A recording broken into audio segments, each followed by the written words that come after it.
Neutrino की खोज किसने की। देखिए न्यूट्रिनो की अगर बात करें तो इसके खोज करता है पाउली, और एग्जाम में पूछ जाते हैं इलेक्ट्रॉन, प्रोटॉन और न्यूट्रॉन, यानी मतलब तीनों के आविष्कारक खोजकर्ता मतलब कौन है। देखिए अगर बात करें कि इलेक्ट्रॉन का अगर पूछे एग्जाम में तो इनके खोजकर्ता है जे यानी थॉमसन है। अगर पूछे कि प्रोटॉन के खोजकर्ता कौन है तो प्रोटॉन की अगर बात करें दोस्तों तो रदरफोर्ड है। और पूछा जाता है कि न्यूट्रॉन के खोजकर्ता कौन है तो इसके है मतलब जेम्स चैडविक है, यानी न्यूट्रॉन के खोजकर्ता है जेम्स चैडविक। और फिर से देख लेते हैं।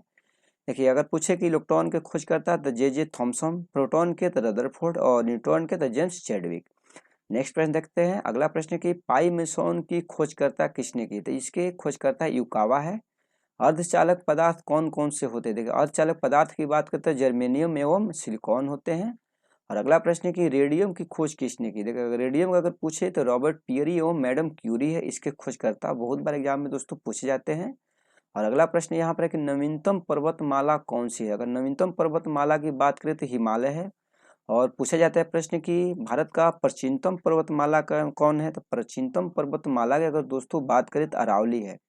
और अरावली देखिए इससे रिलेटेड और पूछे जाते हैं कि अरावली जो है मतलब तो भारत के किस राज्य में स्थित है। देखिए अरावली जो है भारत के पश्चिमी भाग के राजस्थान में स्थित है, बहुत बार एग्जाम में पूछे जाते हैं। अगला प्रश्न देख लेते हैं हम लोग। अगला प्रश्न कि भोर का तारा किस ग्रह को कहा जाता है। देखिए भोर का तारा अगर पूछे तो शुक्र ग्रह को कहा जाता है। देखिए शुक्र ग्रह से रिलेटेड और हम लोग देख लेते हैं प्रश्न।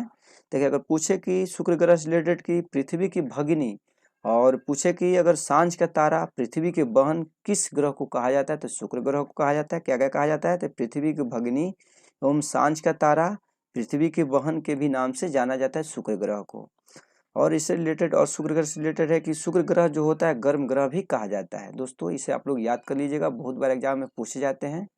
और अगला प्रश्न है कि बलित पर्वतों के निर्माण का आधुनिक सिद्धांत किस संकल्पना पर आधारित है, तो प्लेट टेक्टोनिक के संरचना पर आधारित है। देखिए दोस्तों मेरे पास अभी लिखने वाला भी मेरे पास मतलब डिजिटल पेंसिल नहीं है दोस्तों, इसलिए मैं आप लोगों को बोलकर ताकि मतलब बोल देता हूं ताकि आप लोग इसे याद कर लीजिएगा और नोट कर लीजिएगा।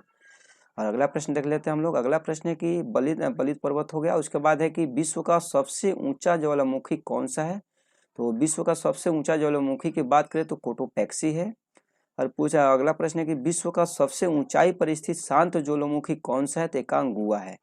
और नेक्स्ट प्रश्न है कि ज्वालामुखियों में कौन कौन सी गैसें होती है, तो देखिए ज्वालामुखी में जो होता है जलवाष्प होता है, हाइड्रोजन होता है, नाइट्रोजन होता है एवं कार्बन डाइऑक्साइड होता है।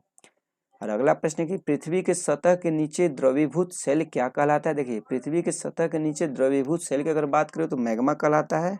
और इससे रिलेटेड पूछे जाते हैं कि पृथ्वी के सबसे ऊपरी परत क्या कहलाता है। अगर ऊपरी परत की अगर बात करें दोस्तों तो भूपर्पटी कहलाता है। और बार बार एग्जाम में पूछे जाते हैं कि अगर मतलब कि पृथ्वी के मध्यवर्ती भाग क्या कहलाता है। मध्यवर्ती भाग की अगर बात करें तो मध्यवर्ती भाग को मैंटल कहा जाता है। और उसके बाद क्या है ऊपरी परत को क्या कहा जाए भूपर्पटी कहा जाता है। और पृथ्वी के नीचे द्रवीभूत सेल को कहा जाता है मैग्मा कहा जाता है। इससे आप लोग दोस्तों याद कर लीजिएगा। अगला प्रश्न यहाँ पर है कि रिक्टर पैमाने का विकास किसने किया था। तो देखिए रिक्टर पैमाने की अगर बात करें तो अमेरिकी वैज्ञानिक चार्ल्स रिक्टर ने की थी। प्राथमिक तरंगों का औसत वेग कितना होता है, तो देखिए प्राथमिक तरंगों का औसत वेग की बात करें तो 8 किलोमीटर पर सेकेंड होता है। तहकीक हिंद ग्रंथ की रचना किसने की, तो अलबरूनी ने की थी। और देखिए अलबरूनी से रिलेटेड प्रश्न पूछे जाते हैं कि अलबरूनी जो थे किसके मतलब साथ भारत आए थे, तो अलबरूनी जो थे भारत आए थे महमूद गजनवी के साथ भारत आए थे। और कुछ विद्वानों का मानना है कि भारतीय इतिहास का पहला जानकार अलबरूनी को ही कहा जाता है।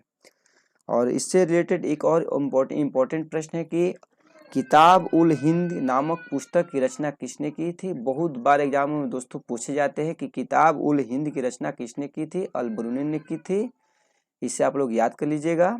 खानवा के युद्ध में मेवाड़ को पराजित करने वाला शासक कौन था, तो बाबर था। विटामिन की खोज किसने की, तो हॉपकिंस ने की थी 1912 में। अगर पूछे कि विटामिन नाम किसने दिया, तो फंक ने दिए थे विटामिन नाम, लेकिन विटामिन खोज करता है हॉपकिंस है। पूछा जाता है कि विटामिन ए का रासायनिक नाम क्या है, तो रेटिनॉल है। और विटामिन अगर B1 की अगर बात करें तो उसका रासायनिक नाम क्या है, तो विटामिन B1 का रासायनिक नाम होता है दोस्तों थायमिन होता है। और पूछे कि विटामिन सी का रासायनिक नाम क्या होता है, तो इसका होता है एस्कॉर्बिक एसिड। और विटामिन डी की अगर बात करें इसका रासायनिक नाम तो होता है टेको यानी कैल्सीफेरॉल होता है। यानी विटामिन डी का रासायनिक नाम होता है कैल्सीफेरॉल और विटामिन ई का रासायनिक नाम होता है टेकोफेरॉल।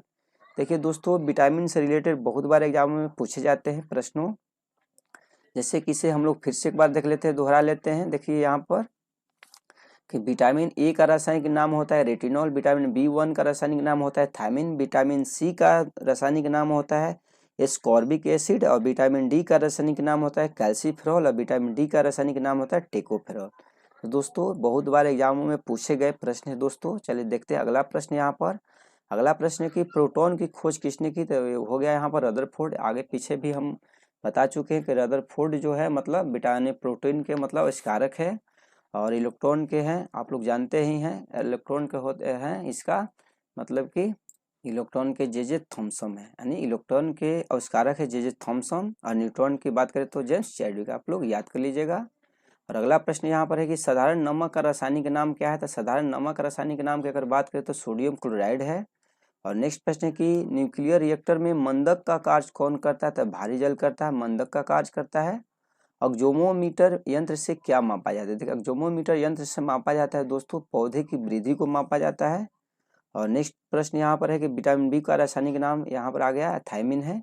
भारत के चौथे राष्ट्रपति कौन थे, तो बी गिरी थे, भारत के चौथे राष्ट्रपति थे। और नेक्स्ट प्रश्न है कि संविधान के अनुच्छेद 360 किससे संबंधित है, तो वित्तीय आपातकाल से संबंधित है। संविधान का अनुच्छेद 360 है यहाँ पर। और अगला प्रश्न यहाँ पर है दोस्तों कि भारत के पश्चिमी तट पर कौन सा सागर स्थित है, देखिए भारत के पश्चिमी तट की अगर बात करें तो अरब सागर स्थित है यहाँ पर दोस्तों। और अगला प्रश्न देखते हैं, हाल ही में किस राज्य से अलग करके तेलंगाना राज्य बनाया गया था, आंध्र प्रदेश से। विश्व व्यापार संगठन की स्थापना कब की गई थी, तो 1995 में की गई थी। देवधर ट्रॉफी का संबंध किस खेल से है, तो क्रिकेट से है। और नेक्स्ट प्रश्न यहाँ पर है कि रूस की मुद्रा कौन सी है, देखिए रूस की मुद्रा यहाँ पर रूबल है। सिंधु घाटी सभ्यता की प्रसिद्ध बंदरगाह कौन सी है, तो लोथल है सिंधु घाटी सभ्यता की प्रसिद्ध बंदरगाह। जैन धर्म के प्रथम तीर्थंकर थे ऋषभदेव। संविधान के किस भाग में मौलिक अधिकारों का वर्णन है, देखिए भाग 3 में है। और दोस्तों यहाँ पर पूछे जाते हैं कि मतलब यहाँ पर एक प्रश्न हम लोग देख लेते हैं इससे रिलेटेड कि अगर दोस्तों पूछे कि राज्य की नीति निर्देशक सिद्धांत का वर्णन किस संविधान से मतलब संविधान के किस भाग में वर्णित है, देखिए दोस्तों यहाँ पर भाग 4 में वर्णित है। और अनुच्छेद की बात करें तो 36 से 51 तक मतलब अनुच्छेद में मतलब इसका वर्णन किया गया है राज्य के नीति निर्देशक तत्वों का। तो दोस्तों अगला प्रश्न देख लेते हैं हम लोग। अगला प्रश्न कि भारत के प्रथम मुख्य न्यायाधीश कौन थे, तो भारत के प्रथम मुख्य न्यायाधीश थे हीरालाल जी कानिया थे। लोकसभा के सदस्य अपना त्याग पत्र किसे देता है, देखिए लोकसभा के सदस्य जो है अपना त्याग पत्र लोकसभा अध्यक्ष को देता है। और देखिए यहाँ पर लोकसभा से रिलेटेड हम लोग देख लेते हैं एक दो प्रश्न। देखिए अनुच्छेद 85 में लोकसभा का वर्णन है, अनुच्छेद 85 में लोकसभा का वर्णन है। लोकसभा को क्या कहा जाता है, निम्न सदन कहा जाता है, और राज्यसभा को मतलब उच्च सदन कहा जाता है। लोकसभा भंग हो सकता है लेकिन राज्यसभा भंग नहीं होता है। और बात करें कि दूसरे यहाँ पर कि अनुच्छेद मतलब राज्यसभा का वर्णन किस अनुच्छेद में किया गया है, तो देखिए राज्यसभा का वर्णन किया गया अनुच्छेद मतलब 80 में किया गया है, और लोकसभा का अनुच्छेद 85 में वर्णन किया गया है। और अगला प्रश्न देख लेते हैं हम लोग। अगला प्रश्न की राज्यसभा के सदस्य चुनने के लिए विधानसभा में किस प्रकार का मतदान होता है, तो खुला मतदान होता है। गुलाबी क्रांति किससे संबंधित है, गुलाबी क्रांति जो है झींगा उत्पादन से संबंधित है। और अगला प्रश्न है कि यहाँ पर नीली क्रांति का संबंध किससे है, तो मत्स्य उद्योग से है। सुनहरी क्रांति किस फसल से संबंधित है, तो बागवानी एवं शहद उत्पादन से संबंधित है, मतलब सुनहरी क्रांति। राष्ट्रीय रसदार फल अनुसंधान केंद्र कहाँ पर स्थित है, नागपुर में स्थित है। किस फसल की कटाई एवं बुआई में सबसे अधिक समय लगता है, तो गन्ना। भारत का उर्वरक उत्पादन में विश्व में कौन सा स्थान है, तो तीसरा स्थान है। और नेक्स्ट प्रश्न यहाँ पर है दोस्तों कि स्वच्छ जलीय मछली का उत्पादन कौन सा राज्य सर्वाधिक करता है, तो पश्चिम बंगाल करता है। और नेक्स्ट प्रश्न कि विश्व प्रसिद्ध डुनवास कोयला क्षेत्र किस देश में है, तो यूक्रेन में है।